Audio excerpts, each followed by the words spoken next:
ஆண்டவர் இயேசு கிறிஸ்துவுக்குள் எனக்கு அருமையானவர்களே, நம் ஆண்டவர் இயேசு கிறிஸ்து நாமத்தினால் உங்கள் அனைவரையும் வாழ்த்தி வரவேற்கிறேன். நீங்கள் கடவுள் முன் சென்று உங்களுடைய தேவைகளை அறிக்கையிடுகின்ற பொழுது ஆயக்காரனைப் போல உங்களையே தாழ்த்தி கொள்ளுங்கள். மறைவாயிருக்கிற தந்தையும் உங்களுக்கு ஆசி வழங்குவார். கிறிஸ்து இயேசுவில் மிகவும் பிரியமானவர்களே, தவக்காலத்தினுடைய 14வது நாட்களிலே நாம் இருக்கின்றோம்.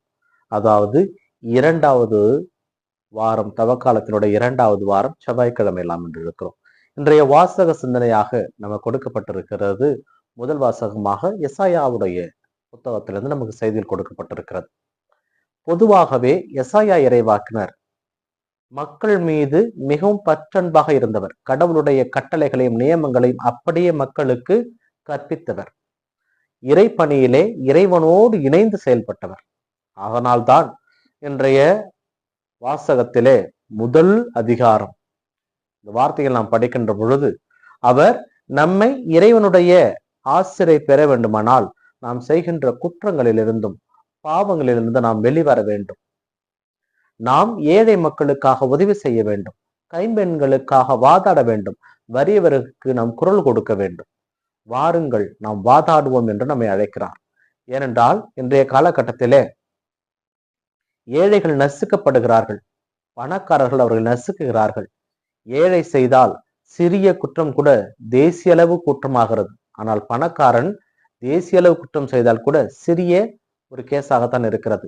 இந்த சூழ்நிலையை தான் அந்த காலகட்டத்திலே எசாயா இறைவாக்கினர் அவ்வளவு அழகாக சொன்னார். கைம்பெண்ணிற்காகவும் வறியவர்களுக்காகவும் ஏழைகளுக்காகவும் நீங்கள் வாதாடுங்கள், அவர்களுக்கு உதவி செய்யுங்கள் என்கின்ற அந்த வார்த்தை தான் நம்மை இறைவனுடைய கட்டளைக்கு அழைத்து செல்கிறது.